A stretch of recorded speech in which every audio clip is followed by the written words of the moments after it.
अहं श्रीगुरु श्रीयुतपदकमलं श्रीगुरुन्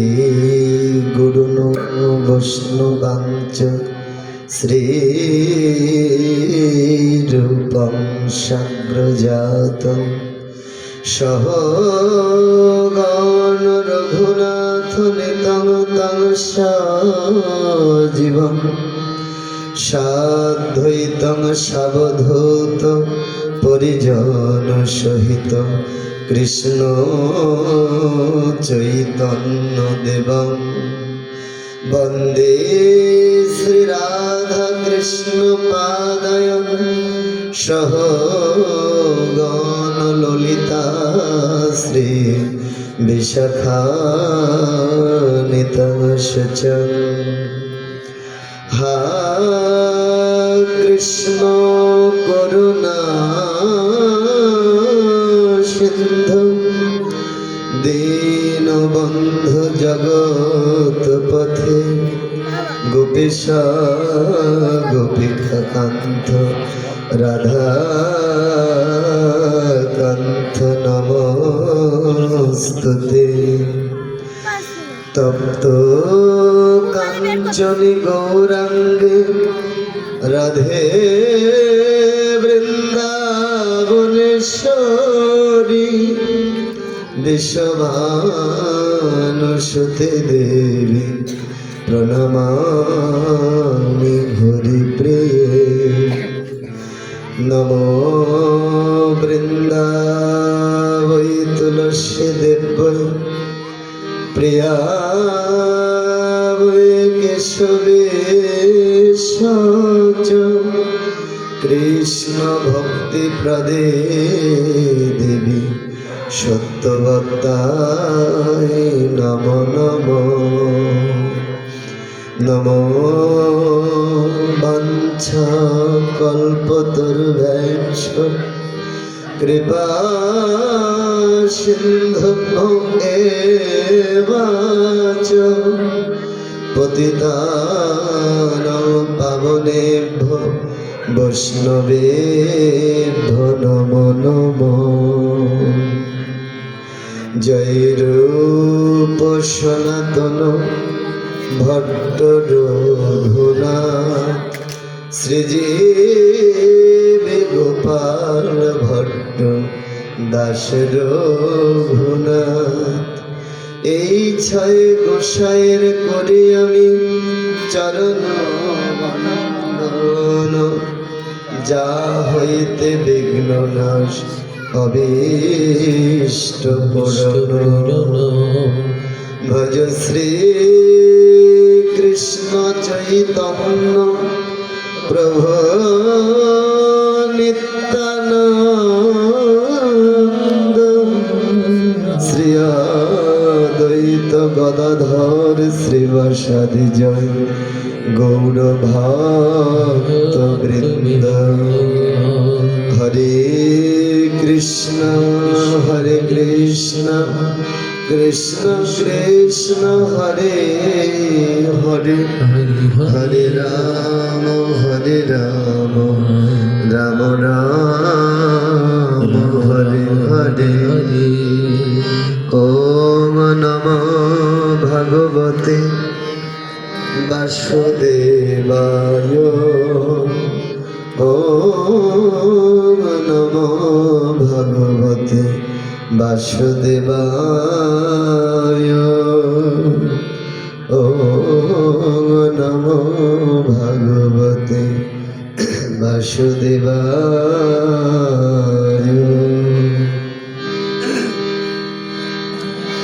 অমৃতময় হরিকথা আলোচনার শুরুতে ধন্যবাদ প্রণতি জানাই। যার কৃপা না হলে আপনাদের মতো ভক্ত সঙ্গে সাধু সঙ্গে যে এত আনন্দ এত প্রেম আস্বাদন করার সুযোগ হতো না। পারলে সবাই একটু সামনের দিকে এগিয়ে এগিয়ে আসবেন। পেছনে তো আপনাদের বদন দর্শন করতে পারছি না, পেছনে আলো নেই। ভক্ত বদন দর্শন করেই তারপর যিনি পাঠক তিনি ভাগবত কথা বলতে পারেন। কেননা ভক্তের কৃপা হলেই তো হরিকথা বলা সম্ভব। যার কৃপা না হলে সাধুগুরু বৈষ্ণব সঙ্গে যে এত আনন্দ, এই প্রেমের বাজারে আসা হতো না। কে সে? না চক্ষু দানও দিল যে জন্মে জন্মে প্রভু সে। পরমারাধ্যতম শ্রী গুরুদেব নিত্যলীলা প্রবিষ্ট অষ্টতর শতশ্রী শ্রীল কৃপা সিন্ধু দাস বাবাজির রাতুল চরণে আভূমি দণ্ডবত প্রণতি জানাই। কৃপা করবেন মাদৃশ্য বিষয় কীটের। তারপর দণ্ডবত প্রণতি জানাই আজকের অনুষ্ঠানের যিনি সেবার কাজে নিয়োজিত আছেন, নামটা ভুলে গেছি, বাবু পরেশ দেবনাথ, বাবু পরেশ দেব দাস অধিকারী। দেবনাথটা আমরা বলি না কেন? প্রতিটা মানুষ, আমরা জগতে যারা মনুষ্য বলে জন্মগ্রহণ করেছি, শাস্ত্র জানালেন জীব মাত্রই কৃষ্ণের নিত্য দাস। ভগবানের দাসত্বকে অঙ্গীকার করে আমরা এই পৃথিবীতে এসেছি। কেন না তিনি প্রভু আর আমি তার দাস, অনুদাস, কীটানুকীট। সেই প্রভু কৃপা করবে আর প্রভুর সেবা জন্যই আমার জন্ম হয়েছে। মাতৃগর্ভে কথা দিয়ে এসেছিলাম, হয়তো মনে নেই, কিন্তু শাস্ত্র মনে করিয়ে দিচ্ছেন। কখন না মাতৃগর্ভে যখন ওই ছোট্ট জায়গার মধ্যে আমাদের থাকতে হয়, যখন 7 মাস বয়স হয়েছে না, ভগবান সেই বিপদভঞ্জন মধুসূদনকে আমরা একটিবার ডেকেছিলাম। একটিবার না, অহরহ ডেকেছিলাম। কেন? ভগবানকে সেদিন ডেকেছিলাম, হে ভগবান, আমি যে জায়গাটা আছি না, এখানে কোথাও আলো বাতাস নেই, চারিদিকে শুধু অন্ধকার। আর এই জায়গাটা না চারিদিকে দুর্গন্ধ। কেন না, আমি যে মায়ের যে গর্ভে আছি, এর চারিপাশে মূত্রথলি, বিষ্ঠাথলি, আমাকে অনেক দুর্গন্ধ সহ্য করতে হয়। আর কি না, আমার এই মা যদি একটু ঠান্ডা কোনো কিছু গ্রহণ করে, সেই ঠান্ডাটাও একটু হলেও আমার সইতে হয়। মা যদি অত্যাধিক গরম খাবার গ্রহণ করে, সেই গরমের তাপটাও আমার গায়ে লাগে। বারবার সেদিন ভগবানকে ডেকে বলেছিলাম, হে বিপদভঞ্জন মধুসূদন, তুমি কৃপা করো, তুমি কৃপা করে দয়া করে তুমি আমাকে এই মাতৃ জঠর থেকে, এখান থেকে তুমি আমাকে একটু আলো বাতাসের মুখ দেখাবে। বক্সের সাউন্ডটা রাখো, মাইক অফ। দয়া করে আমাকে এখান থেকে একটু আলো বাতাসের মুখ দেখাবে, নিয়ে যাবে সেখানে। এই অন্ধকারাচ্ছন্ন পৃথিবীতে থাকতে আমার আর ভালো লাগছে না। ভগবান সেদিন বলেছিল কি, তোকে যদি আমি পৃথিবীতে পাঠাই, নিয়ে যাই, বিনিময়ে তুই আমার কি দিবি, প্রতিদানে কি দিবি? আচ্ছা, বিপদে পড়লে আমরা বিপদ থেকে উদ্ধার হওয়ার জন্য যত প্রকার অর্থ হোক সবকিছু আমরা সম্মুখীন হই না। একটা বিপদে পড়লে না, এই বিপদ থেকে উদ্ধার করে দিতে পারলে আপনাকে আমি 50,000 টাকা দেবো, বলি তো। ভগবানকে সেদিন বলেছিলাম, কেন আমি পৃথিবীতে একবার আলো বাতাসের মুখ দেখতে পেলে আমি তোমার সেবা যত্ন করব। তুমি তো প্রভু আর আমি তোমার দাস, অনুদাস, আমি তোমার সেবা করব। কিন্তু জগৎ সংসারে এই মায়ার পৃথিবীতে আসার সাথে সাথে ভুলে যাই ভগবানকে দেওয়া কথা। এজন্য হ্যাঁ, আমার যেমন জড়জাগতিক ডেজিগনেশন হলো জোয়ারদার, কিন্তু কেন এখানে কেন দাস দিলাম না, আমি ভগবানের নিত্য দাস। জীব মাত্রই কৃষ্ণের নিত্য দাস। কৃষ্ণের দাসত্বকে অঙ্গীকার করে আমি পৃথিবীতে এসেছি। আমি মানত করেছিলাম কিন্তু ভুলে গেছি। এই জড় জগতে মানত করলে একজনের মানত বেশিক্ষণ রাখে না। কার মানত? সেটা মা কালীর কাছে যদি কেউ মানত করে সেটা অবহেলা করে না, পূজাটা দিয়ে দেয়। কেন না? না দিলে খবর আছে। ভগবান কিছু বলে না, তবে ভগবান একটা কথা বলে, এই জন্মে তোকে সুযোগ দিয়েছিলাম, তুই আমার দাস হতে পারলি না, আমার ভজন করতে পারলি না, ভুলে গেলি আমার কথা, আগামীতে তোকে আর মনুষ্যকুলে জন্ম দেব না। এই জন্য দাস বলেছি, অপরাধ নেবেন না। সেই আমাদের সেবাহীর প্রভুর রাতুল চরণে আমি দণ্ডবাদ প্রণতি জানাই। তারপর দণ্ডবাদ প্রণতি জানাই অমৃতময় হরিকথা শোনার অদম্য মনোবল পিপাসাকে সম্বল করে যে সমস্ত ভাগবত অমৃত পিপাসু ভক্তবৃন্দ ধুলার আসনকে পরমাসন জ্ঞানে উপবেশন করেছে, আর আমার মতো মহামূর্খকে এহেন উচ্চ আসনে বসিয়েছে, সেই সমস্ত ভাগবত অমৃত পিপাসু সমস্ত পিতা এবং মাতার রাতুল চরণে আমি দণ্ডবাদ প্রণতি জানাই। কৃপা করবেন মা দৃশ্য বিস্ময়কীটের বহু জনমের সঞ্চিত পাপরাশিতে এই পাপিষ্ঠের পাপ জিহ্বাখানা অবাস হয়ে গেছে। কৃষ্ণ কথা হরি কথা বলার যোগ্যতা হারিয়ে ফেলেছে। তবুও শুনেছি সাধুগুরু বৈষ্ণবের কৃপা হলে যিনি বোবা তিনিও কথা বলতে পারেন। আপনারা ভগবানের নিশ্চয়ই পরম আপনজন, যার জন্য হরিকথা শোনার মানুষে না উপবেশন করেছেন ধুলার আসনে। আপনারা কৃপা করবেন, আপনাদের কৃপার বলে যদি এই পাপিষ্ঠের পাপ জিহ্বাটা দ্বারা অখিল ব্রহ্মাণ্ড নায়ক পরমেশ্বর ভগবান শ্রীকৃষ্ণের অপ্রাকৃত কোনো মাধুর্য লীলা কথা স্ফুরণ হতে পারে। কৃপা করবেন, আমার নিজস্ব কোনো যোগ্যতা নাই, শুধু আপনাদের কৃপা হলে হয়তো ক্ষণিকের জন্য আস্বাদন করাতে পারবো, একটু কৃপা করবেন। আমরা এই গৃহ অঙ্গনে একত্রিত হয়েছি কেন না, এই গৃহকর্তা একটা মানসিক করেছিল। শুনেছি একটা দুরারোগ্য ব্যাধি আক্রান্ত হয়েছিল, তাই ভগবানকে বলেছিল, ভগবান আমি যদি এই রোগ থেকে মুক্তি পাই তাহলে তোমার অমৃতময় হরি কথা যজ্ঞ ভাগবত কথা এগুলো আমি না ভক্তবৃন্দ ডেকে এনে নববৃন্দাবন রচনা করে আস্বাদন করাবো। সে মন মানুষে আজকের এই অমৃতময় হরিকথা আমরা এখন আস্বাদন করব। অমল পুরাণ ভাগবতের প্রথম স্কন্ধের অষ্টম অধ্যায়, যেখানে কুরুক্ষেত্রের যুদ্ধ সমাপন হয়েছে।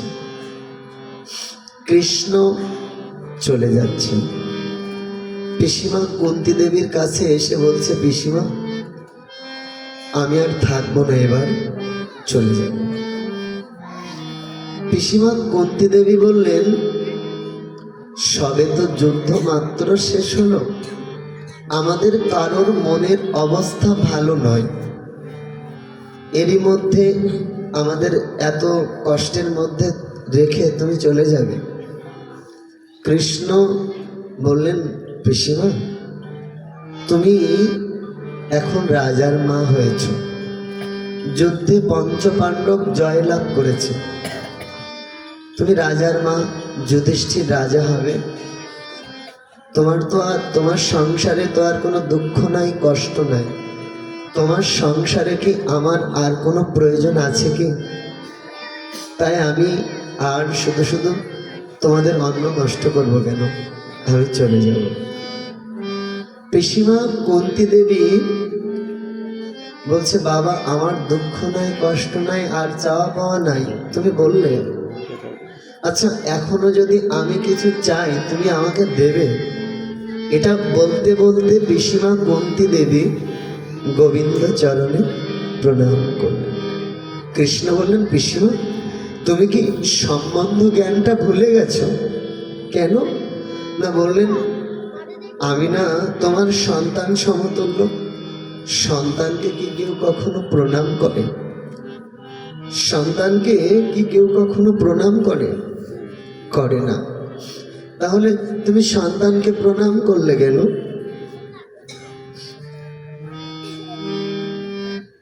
কুন্তী দেবী বলল, বাবা তুমি তো পুরুষ, তাই তোমাকে প্রণাম জানাই। কেন? না, কৃষ্ণ বললেন আমি পুরুষ, তাই আমাকে প্রণাম জানাও। কেন? তোমার যে পাঁচটা বলশালী সন্তান আছে তারা পুরুষ নয়? ওই ভীমের একটা বাহুতে সহস্র হাতির বল, সে পুরুষ নয়? বললেন হ্যাঁ, আমার সন্তানেরা তো পুরুষ, কিন্তু তুমি তো অনাদির আদি। বললেন ঈশ্বর পরম কৃষ্ণ সচ্চিদানন্দ বিগ্রহায় অনাদির আদি গোবিন্দ সর্ব কারণের কারণ। কি বললেন? ঈশ্বর পরম কৃষ্ণ সচ্চিদানন্দ বিগ্রহায় অনাদির আদি গোবিন্দ সর্বকারণের কারণ। দাও বলছে হ্যাঁ, আমার সন্তানেরা তো পুরুষ, কিন্তু তুমি তো আদি পুরুষ, অনাদির আদি, তাই তোমাকে প্রণাম জানাই। তুমি অনন্ত, তুমি অসীম, তুমি সমস্ত বিশ্ব ব্রহ্মাণ্ডের মালিক, তুমি মহানায়ক, তুমি আদি পুরুষ, তাই তোমার চরণে প্রণাম জানাই বাবা। আর কি বলছিলে তুমি? আমি রাজার মা হয়েছি, তাই তুমি আর থাকবে না, চলে যাবে? ও, আমি রাজার মা হয়েছি বলে তুমি থাকবে না। এতদিন বিপদে ছিলে তাই তুমি ছিলে, আমি বিপদে ছিলাম তাই তুমি ছিলে। বলছে জানো, আমার এখনো একটা চাওয়া বাকি আছে, বলো, তুমি পূরণ করবে? কৃষ্ণ বললেন পিসিমা বলো তোমার আর কি চাই? বললেন আচ্ছা, আমাকে তুমি আরেকটা আশীর্বাদ দিয়ে যাও। কি আশীর্বাদ? না, আমাকে যদি তোমার আশীর্বাদ করতে হয়, আমাকে যদি তোমার আশীর্বাদ করতে হয়, তাহলে তুমি এই আশীর্বাদ করো, আমি যেন সবসময় বিপদের মধ্যে থাকতে পারি। বিপদ সন্তুতা, বিপদ চেয়ে নিলেন। কেন? না বললেন বিপদ চেয়ে নিলেন এই জন্য। বললেন পিসিমা তুমি কেন বিপদ চাইলে? জগৎ জীব তো কেউ বিপদ চায় না। আরেকটু এগিয়ে দাও। জগৎ জীব তো কেউ বিপদ চায় না, তুমি কেন চাইলে? আচ্ছা, আমরা এর মধ্যে যারা আছি তারা কেউ বিপদ চাই বাবা? কেউ দুঃখে থাকতে চাই, কষ্টে থাকতে চাই, কিন্তু কৃষ্ণ কেন, কৃষ্ণর কাছে কেন কুন্তী দেবী বিপদ চাইলেন? বললেন একটাই কারণে বিপদ চাইলেন। বললেন আমি দেখেছি বাবা, এই জগৎ সংসারে যারা সুখে থাকে না, তারা তোমাকে ভুলে থাকে। এই জগৎ সংসারে একমাত্র তারাই তোমার কথা মনে করে যারা বিপদে থাকে, বিপদে পড়ে। সুখে থাকলে কেউ মনে করি ভগবানের কথা? এই আপনারা যারা মায়েরা বেশি টিভি সিরিয়ালের ঘরে যান, রাতে যখন বিভিন্ন সিরিয়াল দেখেন, তখন কি ভগবানের কথা মনে হয়? একটিবারে মনে হয় যে ভগবান তুমি আমাকে টাকা দিয়েছিলে, তাই তোমার দেওয়া টাকায় এই 48 ইঞ্চি এলইডি টিভি কিনে আমি এই সিরিয়ালটা দেখছি? মনে হয় না। কখন মনে হয়? এই গৃহকর্তার যেমন মনে হয়েছিল বিপদে পড়েছিল, তাই।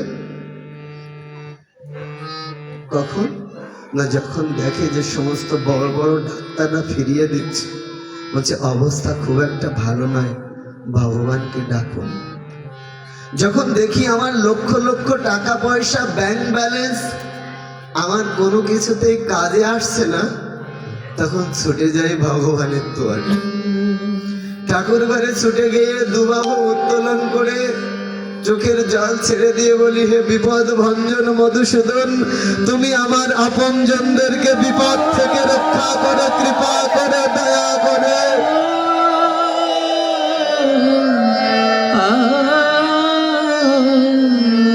তাই দেবী এই কথাটা বললেন, আমি দেখেছি কৃষ্ণ জগৎ সংসারে যারা সুখে থাকে, যারা আনন্দে থাকে, তারা তোমাকে ভুলে তারা তোমার কথা ভুলে যায়, তোমার কথা মনে রাখে না। কিন্তু দেখেছি যারা বিপদে পড়ে তারাই কেবল তোমার কথা মনে করে, আর যারা বিপদের মধ্যে থাকে না তারা তোমার কথা মনে করে না। সুখে থাকলে কেউ তোমার কথা মনে করে না। জগৎ জীব এমন। তাই তোমার কাছে আমার একটাই প্রার্থনা, যে সুখে থাকলে কৃষ্ণকে ভুলে থাকতে হয়, কৃষ্ণ সঙ্গ থেকে বঞ্চিত হতে হয়, কৃষ্ণ দর্শন থেকে দূরে চলে যেতে হয়, চাই না আমি সে সুখ, দিও না আমাকে সেই সুখ। সেই সুখ আমাকে দিও না। আমি চাই আমার সন্তানদেরকে তুমি আবার ভিখিরি বাজিয়ে দাও, কৃষ্ণ ওরা ভিক্ষা করে খান। তবুও যদি ভিখিরি হয়ে থাকলে যদি তোমার ডাকা যায়, তোমার দর্শন পাওয়া যায়, তোমার সঙ্গ সুখ পাওয়া যায়, চাই আমার সন্তানদেরকে তুমি আবার ভিখিরি বাজিয়ে দাও, ওরা ভিক্ষা করে খান। ওই দুর্যোধনের কাছে 5টা গ্রাম দাবি করেছিল, দিতে চাইনি। 5খানা ঘর বাঁধার জায়গা চেয়েছিল, দেয়নি। বিনা যুদ্ধে সূচের অগ্রভাগে যে মাটিটুকু ওঠে সেটাও দেবে না, বলল সেটাও দেবে না। তাই বললেন কি যে আমরা যখন বিপদে ছিলাম তখন দেখেছিলাম বিপদের সময় তোমার কথা একটু ভুলে যায়নি। কেন না, আমার সন্তানদেরকে যখন পুড়িয়ে মারার চেষ্টা করেছে, কত মারার কৌশল করেছে, তো যতবার বিপদে পড়েছি না ততবার আমার সন্তানগণ দুবাহু উত্তোলন করে তোমার শরণাপন্ন হয়েছে। আর আমি ততবারই বলেছি, হে বিপদ ভঞ্জন মধুসূদন, আমাদের এই বিপদ থেকে তুমি রক্ষা করো, কৃপা করো, দয়া করো। তাই বলেন বিপদে পড়লে, সত্যি বিপদে পড়লে ভগবানকে আমরা ডাকি। কিন্তু ভগবান বললেন কি, তুমি ভালো থাকতে একটিবার আমার কথা মনে করলে না। যখন তোমার আমার কথা মনে করার কথা তুমি মনে করলে না। আমরা অনেকেই ভাবি যে আজ হরিকথা শ্রবণ করব না, আমরা একটু বয়স হলে শ্রবণ করব না, আজ একাদশী ব্রত পালন করব না, আজ হরিনাম কীর্তন করব না, জপ করব না, একটু বয়স হলে করব। কে জানে সেই বয়স হওয়া পর্যন্ত যদি আমরা না বেঁচে থাকি। আপনারা জানেন এখান থেকে 12-13 দিন পূর্বে আমাদের বাড়ির পাশে শ্যামনগরে সদ্য MBBS পাশ করেছে, তার সহধর্মিনীও ডক্টর, ইন্টার্নি করছে একসাথে, বিবাহের কার্ড ছাপিয়েছে। ডাক্তারদেরকে যাদের কাছে ইন্টার্নি প্রশিক্ষণ গ্রহণ করেছিল তাদেরকে নিমন্ত্রণ করেছে। মেসেঞ্জারে সেই স্যারগুলো স্ক্রিনশট দিয়ে ছবিগুলো পোস্ট করেছিল। বাড়ি আসার পথে ঢাকা থেকে, গোপালগঞ্জ থেকে ঢাকায় যাচ্ছিল, বাড়ি আসবে, আর সেদিন রাতে তাদের আর বাড়ি ফেরা হয়নি। জায়গায় ডাক্তারটা মারা গিয়েছে, আর তার সহধর্মিনী, সেও ডক্টর, তিনি 9-10 দিনের মাথায় তিনিও মারা গেছে। ওরা কি জানতো যে এই আজকে আর বাড়ি ফেরা হবে না? ওরা জানতো না।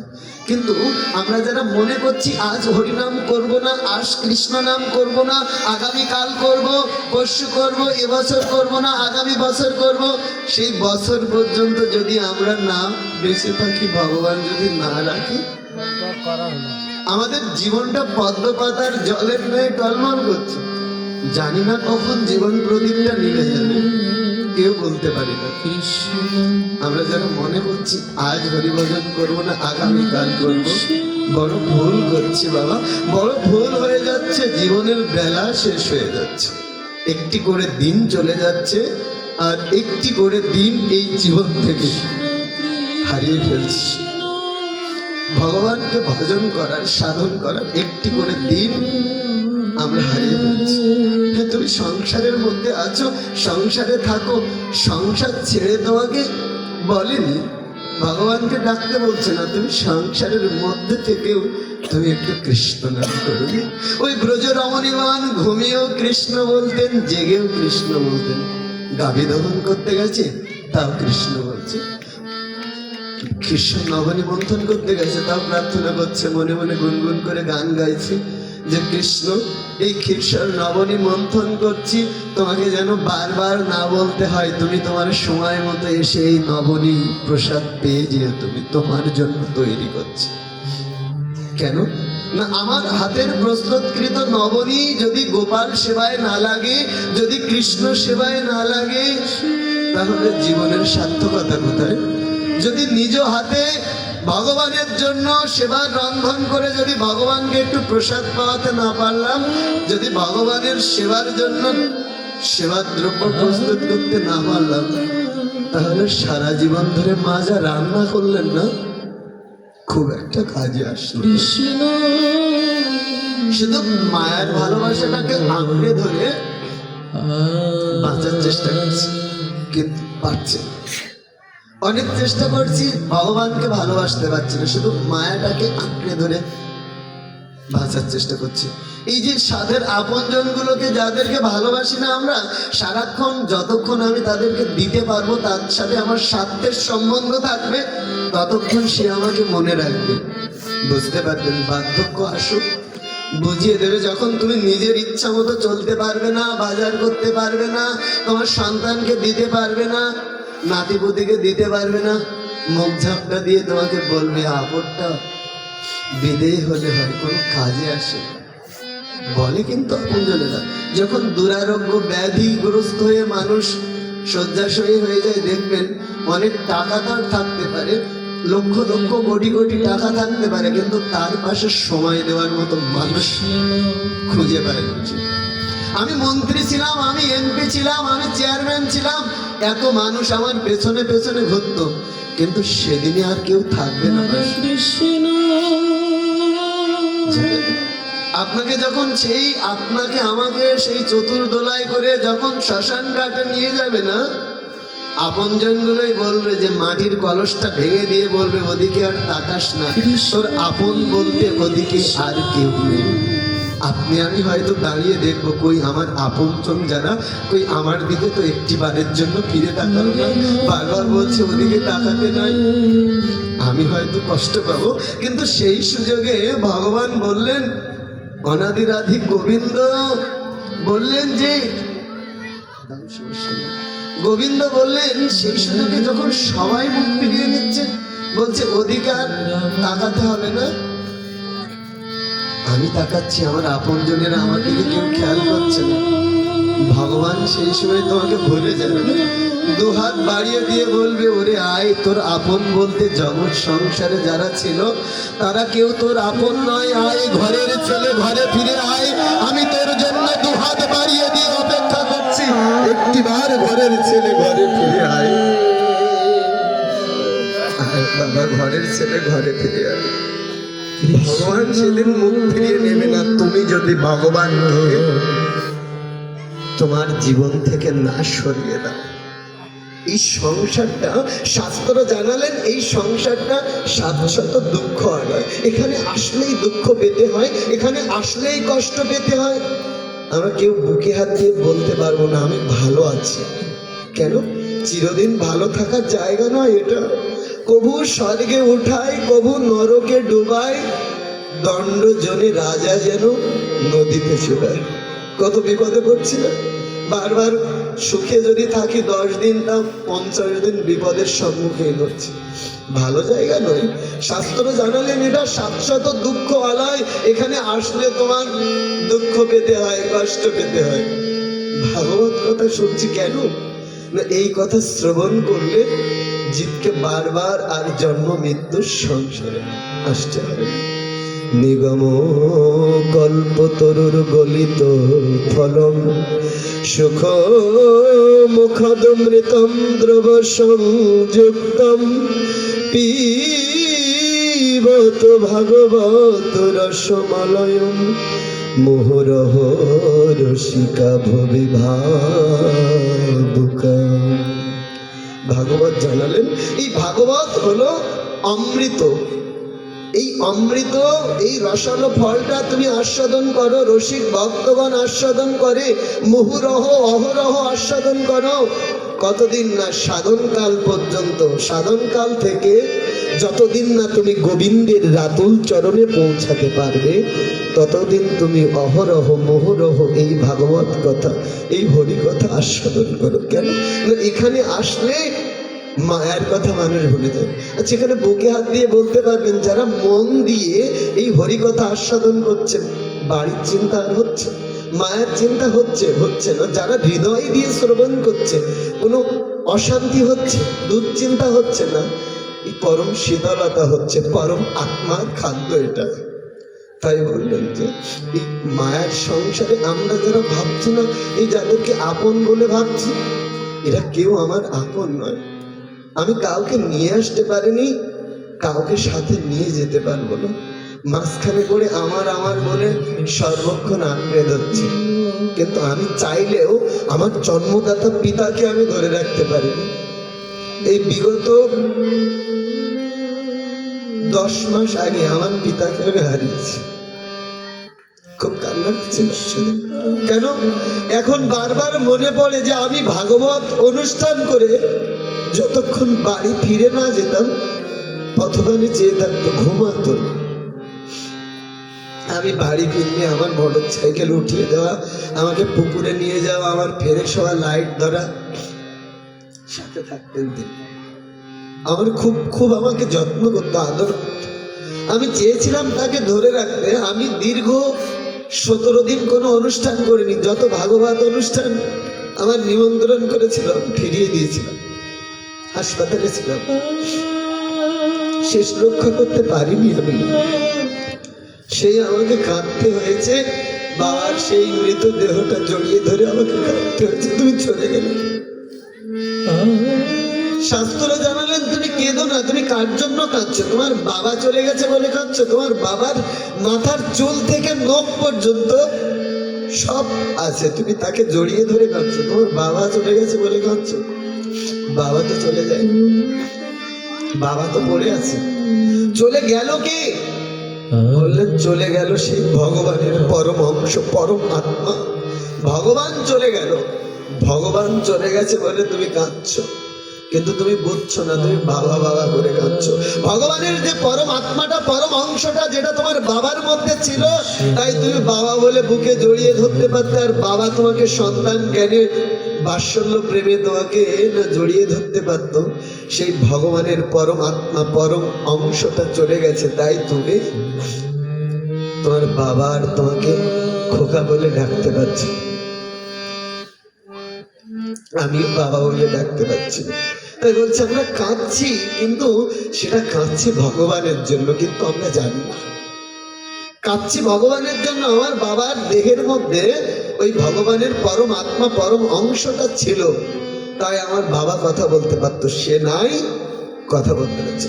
রবীন্দ্রনাথ ঠাকুর তার কলমে একটা দামি কলম দিয়েছে, আমার হিয়ার মাঝে লুকিয়েছিলে, দেখতে আমি পাইনি তোমায়, দেখতে আমি পাইনি, বাহির পানে চোখ মেলেছি, হৃদয় পানে চাইনি তোমায়। হে ভগবান, তুমি যে আমার হৃদয়ের মধ্যে লুকিয়েছিলে, এই অনুসন্ধানটা আমি কখনো করিনি। আমি শুধু বাহির পানে চোখ মেলেছি, বাহিরের সৌন্দর্য, বাহিরের আলোকতা, স্ত্রী পুত্র পরিজন, বন্ধু বান্ধব, আত্মীয় স্বজন, এই সুখ ভোগ করেছি, এই সৌন্দর্য উপলব্ধি করেছি, কিন্তু আমার হৃদয়ের মধ্যে যে তুমি ভগবান লুকিয়েছিলে, এই অনুসন্ধান আমি কখনো করিনি। কেন না, আমি যদি সেই অনুসন্ধান করতাম তাহলে বাহিরের আলোকসজ্জা, বাহিরের সৌন্দর্য আমি লক্ষ্য করতাম না, আমি হৃদয়ের দিকে তাকাতাম, তোমার দিকে দৃষ্টি যেত, তোমার প্রতি আমার খেয়াল হতো। তাই বললেন যে আমার হৃদয়ের মধ্যে যে তুমি ভগবান থাকো, এই অনুসন্ধানটা আমি কখনো করিনি, আমি শুধু বাহির পানে চোখ মেলেছি। আমার বাবার মধ্যে ভগবানের যে পরম অংশটা, পরম আত্মাটা ছিল, যেটা ছিল বলে আমার বাবা আমার সাথে কথা বলতে পারে, সে বিদায় নিয়েছে। কেন না, প্রতিটা জীব মধ্যে ভগবানের পরম সত্তা লুকিয়ে আছে।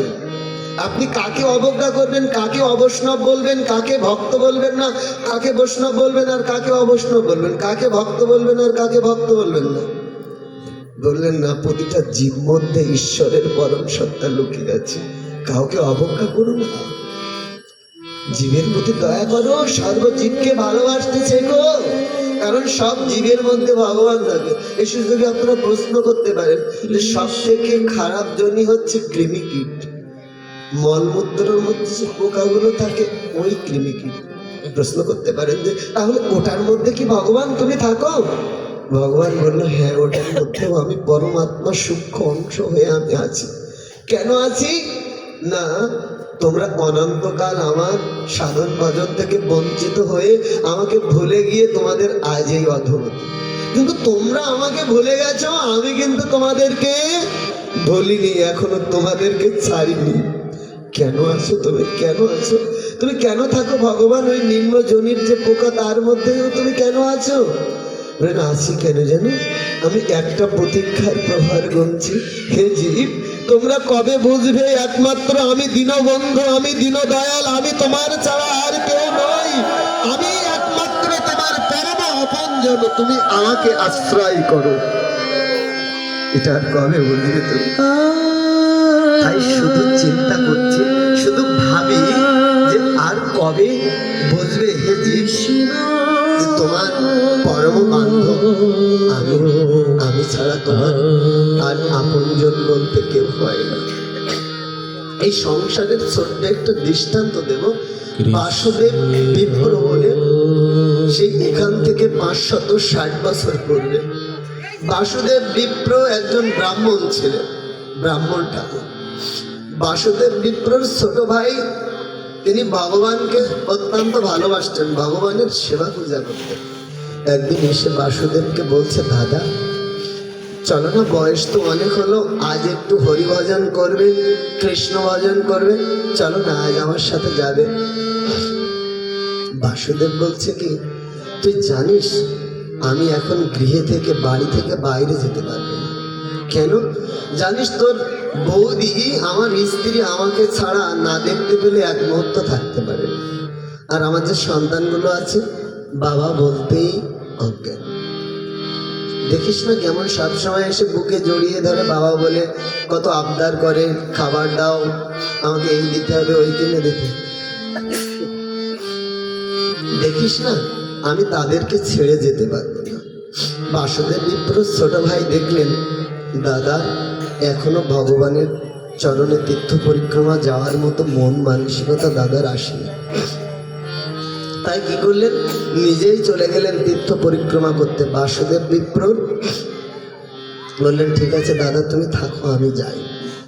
হলো কি, সেই সংসারে সেই ব্রাহ্মণ ঠাকুর আছে, তার সাধের আপনজনদেরকে নিয়েই বাস করছে, কিন্তু ভগবানের কি, ভগবান তার কপালে যে কি নিয়তি রেখেছিল, কিছুদিনের মধ্যে তার কুষ্ঠ রোগে আক্রান্ত হয়েছে সে। তৎকালীন সময়ে এই কুষ্ঠ ব্যাধিটা মারাত্মক ছিল, একজনের থেকে আরেকজনের হতো। যেমন করোনা এলে আমরা ভয় পেয়েছি, ওই সময় ওই রোগটা খুব মরণ ব্যাধি ছিল, মারাত্মক ব্যাধি। যখন হয়েছে না শরীরে, সমস্ত শরীরে তখন দেখা দিয়েছে, স্ত্রী পাশের থেকে আলাদা করে নিচে বেডে, নিচে মাটিতে শোয়া শুরু করেছে। আস্তে আস্তে সমস্ত শরীরে যখন ওই দুরারোগ্য ব্যাধিটা ছেয়ে গেছে, একদিন সন্তানগুলোকে ডেকেছে, ডেকে বলছে, বাবা তোদের সাথে একটা কথা বলবো, কথাটা তোরা যদি খারাপ ভাবে না নিস তাহলে আমি বলি। যে বলো মা, কি বলবে? যে তোর বাবার যে রোগটা হয়েছে না, এই ব্যাধিটা ভালো নয়, এই ওর থেকে কিন্তু আমাদের সকলের হতে পারে। তাই বলি কি, বাবা তোর বাবাকে আর ঘরের মধ্যে রাখিস না, বাহিরে বের করার ব্যবস্থা কর। বাসুদেব বিপ্রর যখন এই কুষ্ঠ সমস্ত শরীরে ছেয়ে গিয়েছে, সন্তানগুলো বলছে কি, মা আমরাও বলবো বলবো ভাবছিলাম এ কথাটা, কিন্তু তুমি যদি খারাপ মনে করো তাই আমি বলিনি, আমরা বলিনি। তো বলছে তাহলে আর দেরি কি, বাইরে নিয়ে চলো। একটা বস্তায় করে ধরে পুকুর পাড়ে একটা তাল পাতার ঝুপড়ি আছে, সেই পুকুর পাড়ে নিয়ে রেখে দিয়েছে। করোনা হলে দেখি, করোনার সময় আপনজনেরা অনেকে সামনে আসেনি কিন্তু ভয়ে। অনেকে আবার যাদের রোগগ্রস্ত হয়েছিল তারা বলেছিল তোমরা চলে যাও, পাশে এসো না। বাসুদেব বিপ্রকে যখন ওই তালপাতার ঝুপড়ি করে পুকুর পাড়ে একটা ঘরে রেখে দিয়েছে, বাসুদেব বিপ্র না মনে মনে বলছে কি দু হাতে তিল তিল করে অর্থ উপার্জন করে কষ্ট করে, এই দু হাতে তিল তিল করে কষ্ট করে অর্থ উপার্জন করে যে বাড়িটা বানিয়েছিলাম, সেই বাড়িতে সেই ঘরে আজ আমার আর জায়গা হচ্ছে। এটাই তো সাধের সংসার। আর এই সংসারকে আঁকড়ে ধরে আমার ভাই যখন এসেছিল তীর্থ পরিক্রমায় নিয়ে যাবে বলে আমি যাইনি, ভাইকে ফিরিয়ে দিয়েছিলাম। এটাই সংসার। বাসুদেব বিপ্রর সমস্ত শরীরে না পচা গলা শুরু হয়েছে, পোকা হয়েছে। পোকাগুলো কিটকিট কিটকিট করে কামড় দেয়, যন্ত্রণা হয়। আর বাসুদেব যত যন্ত্রণা হয়, যত কষ্ট হয়, গলা ছেড়ে দিয়ে চোখের জলে ভগবানকে ডাকে। কি বলে ডাকে? যতবার পোকাগুলো কামড় নেয় বলে কি, হা গৌর, এই জীবনে কি আর তোমার দেখা পাবো না? হে গৌর, মরার আগে একটিবার কি তোমার দেখা পাবো না? তোমার দর্শন পেবার সুযোগ হবে না। বারবার বলে। পোকাগুলো যত কামড় দেয়, কামড় দিয়ে কিছু পোকা যখন গাছ থেকে বেরিয়ে নিচেই চলে যায়, ওই পোকাগুলোকে ধরে আবার গায়ে লাগিয়ে দেয়। যাস না রে তোরা, তোরা আমার গায়ে এসেছিলি, বাসা বেঁধেছিলি, তোরা আমাকে যন্ত্রণা দিচ্ছিস, তাই আমি কষ্ট পাচ্ছি। আর কষ্ট পেলে আমি ভগবানকে ডাকছি। এতদিন তো ডাকিনি। তোরা আমার গায়ে এসেছিস, তাই জগতে আপনজন বলতে আপনজন কারা হয়, পরম বান্ধব কারা হয় বুঝতে শিখেছি। তোরা যদি না আসতিস না, জগতে কারা আপনজন, সাদের আপনজন কারা হয় এটা বুঝতে পারতাম না। যাস না, তোরাই আমার পরম বান্ধব। তোদের জন্য আমি বারবার গৌর সুন্দরের রাধা মাধবের ডাকছি, বারবার তোদের জন্য। সন্তানগুলো না বাসুদেব বিপ্র মনে মনে ভাবে যে সারা দিনের মধ্যে আমার সেই আপনজন, আমার সন্তান যারা, সেই দুই সন্তান তো একটিবার আসে না, আমার কাছে আসে না, তো এসে বলে না তো বাবা তোমার কষ্ট হচ্ছে, তোমার যন্ত্রণা হচ্ছে, তুমি কেমন আছো, ওই একটিবার তো বলে না। আমার স্ত্রী যে আমাকে এত ভালোবাসতো, 24 ঘন্টার মধ্যে একটি মিনিটও তো আমার সামনে আসে না, বলে না তো যে স্বামী দেবতা তোমার কষ্ট হচ্ছে, তোমার যন্ত্রণা হচ্ছে, তুমি ভালো আছো, ওই এই কথাটা তো শোনে না। বরং দিনের মধ্যে একটিবার খাবার দিতে যায়, ওই যে পাত্রে খাবারটা দেয় না, ওই একই পাত্রে বাসুদেব বিপ্রর তো শক্তি নাই, একই পাত্রে একটা কুকুরও খাচ্ছে, একটা বিড়ালও খাচ্ছে, আবার বাসুদেবও খাচ্ছে। কি করবে? ক্ষুধার যন্ত্রণায় ছটফট করছে। কেউ আর ওই খাবারের পাত্রটা পরিষ্কার করার মানুষ হচ্ছে। বাসুদেব বিপ্র মনে মনে ভাবছে জীবনের অন্তিম সময় যে বয়ে গেল, আর বেশি দিন হয়তো বাঁচব না। শুনতে পেলেন খুব নিকটেই, খুব কাছেই, খুব তাড়াতাড়ি না তার যে গৃহ, সেই গৃহের খুব নিকটেই গৌর সুন্দর কলির যুগ পাবন অবতার শ্রীমন্ত চৈতন্য মহাপ্রভু তার সভাসদ বর্গ সাথে নিয়ে নাম সংকীর্তন যোগে একটা গৃহে এসেছে। কথাটা বাসুদেবের কানে। বাসুদেব মনে মনে দৃঢ় সংকল্প করেছে। কি সংকল্প? না আজ যে করে হোক গৌর তোমার বদন দর্শন করব, আজ যে করে হোক তোমার চরণ তলে আমি পৌঁছাবো। কেননা আমার জীবনের বেলা শেষ মুহূর্তে, জীবন সূত্রটা ডুবে যাবে যাবে প্রায়, আমি আর বেশি দিন বাঁচবো না, যে রোগে আমি আক্রান্ত হয়েছি। তাই বারবার একটা কথা উচ্চারণ করছে, হা গৌর কৃপা করো, এইবার দেখা দাও, দয়া করো। বাসুদেব করেছে কি, হামা হেঁটে যেতে পারছে না, হামাগুড়ি দিয়ে দিয়ে যাচ্ছে, গৌর চরণে পৌঁছাবে। কিন্তু হলো কি, আজ না তার যেতে বড় দেরি হয়ে যাচ্ছে। কেন? শক্তি নাই তো হেঁটে যাওয়ার, অল্প কিছুদিন হামাগুড়ি দিয়ে গেলেই আবার পড়ে যাচ্ছে, শুয়ে পড়ছে, চলতে পারছে। বাসুদেব মনে মনে বলছে, হা গৌর, এ জীবনে কি মরার আগে কি একটিবার তোমার দেখা পাবো না, তোমার দর্শন পাবো না? বুঝেছি, ঝরা ফুল কখনো গোবিন্দ শিবায় লাগে না। ঝরা ফুল লাগে গোবিন্দ সেবায়, যে ফুলটা পচে যায়, যে ফুলটা আজকে তুলেছেন আগামী কাল পরশু দেখবেন সে ফুলের পাতাটা পছন্দ। তাই বাসুদেব বলছে ঝরা ফুল যেমন গোবিন্দ সেবায় লাগে না, আমার এই দেহটা ঝরা ফুলের ন্যায় হয়েছে, এই দেহটা মনে হয় গোবিন্দ সেবায় গৌর সেবায় লাগবে না। চোখের জল ছেড়ে দিয়ে কাঁদছে আর যাওয়ার চেষ্টা করছে। বাসুদেব গিয়েছে সেই গৃহ অঙ্গনে যেখানে মহাপ্রভু সপার্ষদ বর্গ নিয়ে কীর্তন করছিল, কিন্তু বাসুদেবের যেতে বড় দেরি হয়ে গেছে। বাসুদেব গিয়ে দেখলো যে সেই গৃহ অঙ্গনে গৌর সুন্দর নাই। বাসুদেব ডেকে ডেকে বলছে, আচ্ছা আপনাদের গৃহে না গৌর সুন্দর এসেছিল, গৌর হরি এসেছিল, তাকে তো দেখছি না, কোথায় গেছে সে? বলছে তিনি কিছুক্ষণ আগে কীর্তন সমাপন করে ভক্তবৃন্দ সাথে নিয়ে চলে গেছে। বাসুদেব ভাবছে এ জীবনে আর তাহলে গৌর বদন দর্শন হবে না, এ জীবনে আর তাহলে ভগবানকে দেখতে পাবো না। বড় ইচ্ছা ছিল মরার আগে যেন গৌর তোমার বদনখানা একবার দেখে নিতে পারি।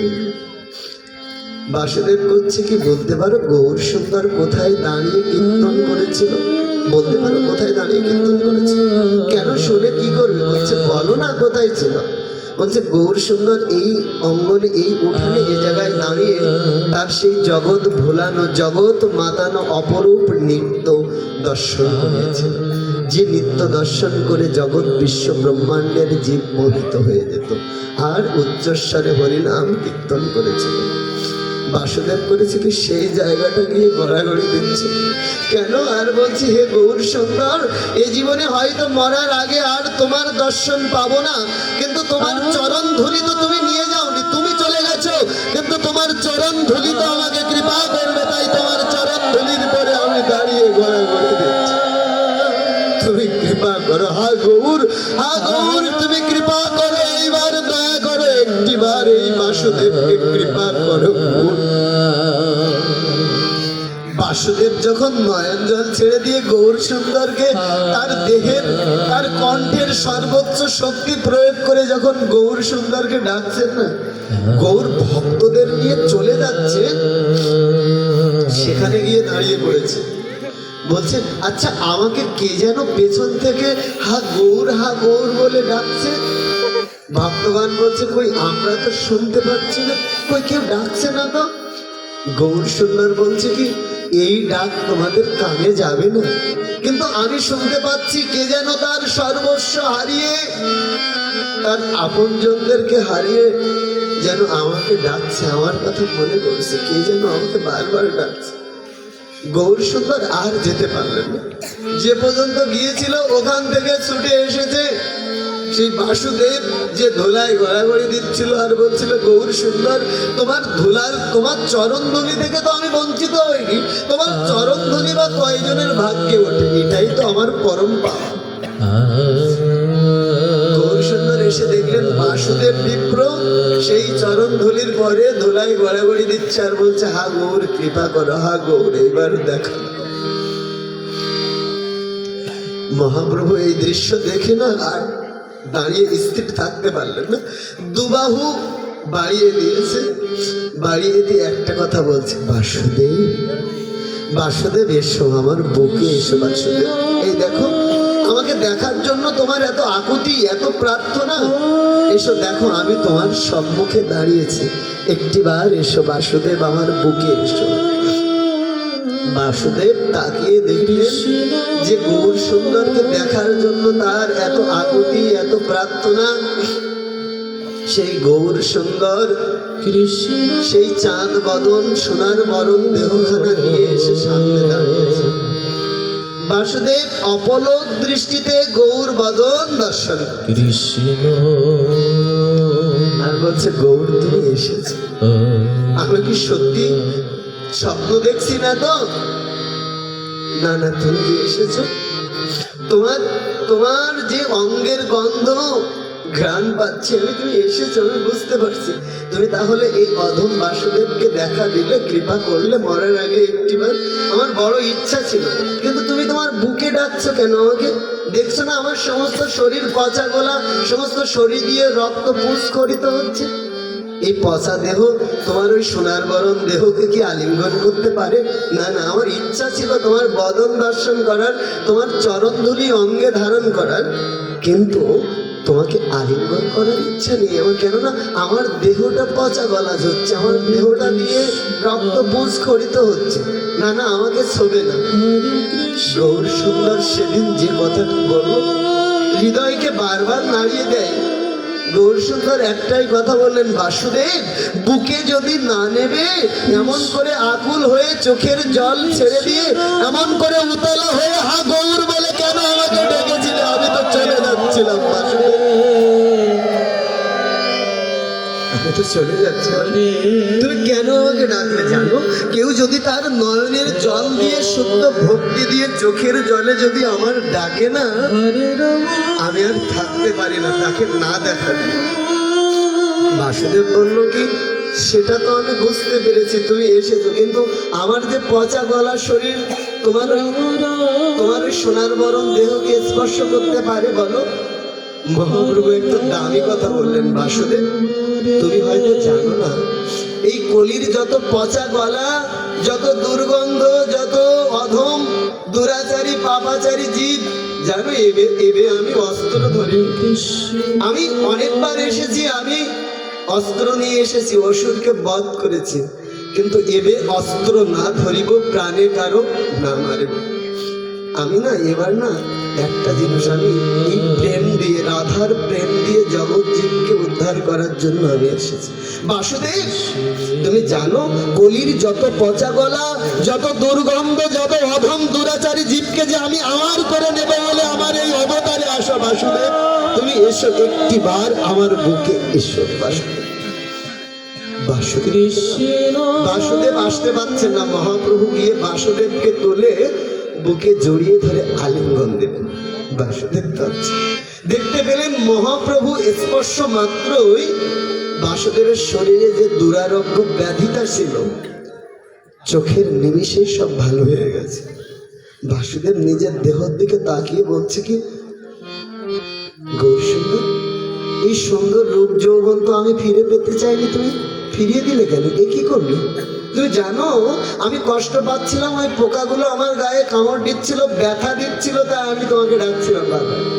এই রূপ যৌবন থাকলে না তারা তোমার কথা মনে রাখে না। আমার যতদিন এই রূপ যৌবনের অহংকার ছিল, আমি ততদিন তোমাকে ডাকিনি, যতদিন বিপদে পড়িনি আমি ততদিন তোমাকে ডাকিনি, কিন্তু যখনই বিপদে পড়েছি, যখন দেখলাম এই সংসারের স্বাদের আপনজন তারা আমার কেউ আপন নয়, তখন আমি তোমাকে ডেকেছিলাম। এই বাসুদেব বিপ্রর জীবনী আলোচনা করলে একটা কথা বারবার মনে করিয়ে দেয় যে সংসারে আপন বলে আমরা যাদেরকে আঁকড়ে ধরছি, সত্যি তারা আসলে আমরা যখন খুব বিপদে পড়ব আমাদেরকে সেভাবে দেখবে না। বারবার কষ্ট হয়ে যাবে দেখাশোনা করতে, বারবার বলতে ফেলতে কষ্ট হবে, মনের অজান্তেই বলে দেবে আপদ বিদেহ হলে বাঁচতাম। এই জন্য সময় থাকতে বাসুদেব চরিত্র থেকে আমরা আস্বাদন করেছিলাম যে জীবনে তুমি ঝরা ফুল, যখন তোমার দেহটা ঝরে যাবে তখন তুমি গোবিন্দ চরণে তোমাকে অর্পণ করো না, তুমি সেই ওই ধ্রুব চরিত্রের মতো, প্রহ্লাদ চরিত্রের মতো। মহাপ্রভু বারবার বলতেন, একটু ধ্রুবের কথা শোনাও না, একটু প্রহ্লাদের কথা শোনাও না। কেন? তারা যে শিশুকাল থেকে হরিভজন করেছিল, তাদের কথা শোনাও না।